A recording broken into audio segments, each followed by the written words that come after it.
Sa video na ito, kilalanin natin ang isa sa pinakamalaking pag-asa ng Philippine sports, ang Filipina tennis sensation na si Alexandra "Alex" Eala. Tinaguri ang Wonder Girl ng Philippine tennis, si Alex Eala ay isang atleta na unti-unting gumagawa ng kasaysayan sa pandaigdigang tennis. Pero sa likod ng kanyang mga panalo, trophies at milyon-milyong kita ay isang kwento ng matinding sakripisyo, disiplina at pangarap para sa Pilipinas. Ngayong araw, aalamin natin ang kanyang buhay, pamilya, training, mga tagumpay, at kung paano niya naabot ang pinakamataas na antas ng tennis sa murang edad. Si Alexandra Maniego Eala ay isinilang noong Mayo 23, 2005 sa Quezon City. Lumaki siya sa isang pamilyang may malalim na koneksyon sa sports. Ang kanyang ina na si Riza Maniego Eala ay dating national swimmer at naging bahagi ng Philippine team. Samantala, ang kanyang kapatid na si Miko Eala ay isa ring tennis player na naglaro sa Estados Unidos. Kaya hindi nakapagtataka kung bakit maaga niyang natuklasan ang kanyang talento sa tennis. Sa edad na 8 taon, nagsimula nang makita ang kakaibang galing ni Alex sa paghawak ng raketa. Dahil sa kanyang potensyal, binigyan siya ng pagkakataon na magsanay sa isa sa pinakamagandang tennis academy sa mundo. Ang Rafa Nadal Academy sa Mallorca, Spain. Doon niya hinasa ang kanyang laro kasama ang mga world-class coaches at nakipagsabayan sa mga batang atleta mula sa iba't ibang bansa. Pero hindi naging madali ang kanyang paglalakbay. Mula sa pagiging junior champion, kailangan niyang patunayan na kaya niyang makipagsabayan sa professional level. Marami ang nagduda kung kaya ba ng isang Pilipina na lumaban laban sa pinakamahuhusay na tennis player sa mundo. Pero sinagot ito ni Alex sa pamamagitan ng kanyang performance sa court. Nakagawa siya ng malalaking panalo laban sa mga kilalang manlalaro tulad nina Elina Svitolina, Donna Vekic at Elena Rybakina.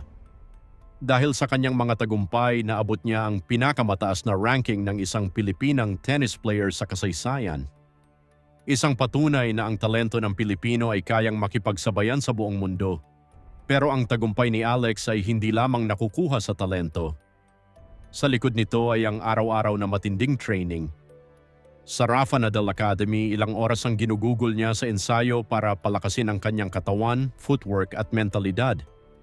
Kilala siya sa matitinding tennis drills kung saan kailangan niyang gumalaw ng mabilis sa buong court habang hinaharap ang matinding pressure ng laro.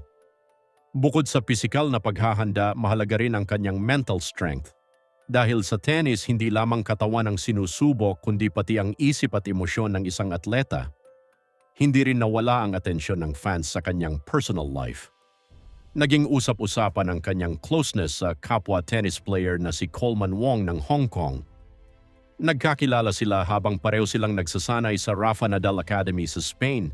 Pero higit sa lahat, ang kwento ni Alex Eala ay kwento ng pagiging matatag. Dahil kahit isang world-class athlete na siya, nakaranas din siya ng pagsubok tulad ng injury. Sa isang malaking laban, kinailangan niyang lumaban kahit may nararamdamang sakit sa kanyang siko. Pero pinakita niya ang tunay na puso ng isang champion, hindi sumusuko kahit mahirap ang laban. Sa kabila ng kanyang buhay sa Europe, nananatili pa rin siyang simple at proud na Pilipina. Mahilig siya sa Filipino food tulad ng kaldereta at patuloy niyang dala ang kanyang pagiging Pinoy saan man siya magpunta. Dahil sa kanyang mga tagumpay sa international tournaments at endorsement deals, milyon-milyon na rin ang halaga ng kanyang kinikita sa murang edad. Pero para kay Alex, ang pinakamahalagang bagay ay hindi lamang pera o kasikatan. Ang kanyang pinakamalaking pangarap ay makapagbigay ng karangalan sa Pilipinas. Pangarap niyang maging kauna-unahang Pilipina na makakuha ng Grand Slam singles title at maabot ang world number 1 ranking. Si Alexandra Eala ay patunay na kapag pinagsama ang talento, sipag at determinasyon, walang pangarap na imposible. Sa tingin mo, kaya ba ni Alex Eala maging world number 1 sa tennis? I-comment ang inyong sagot.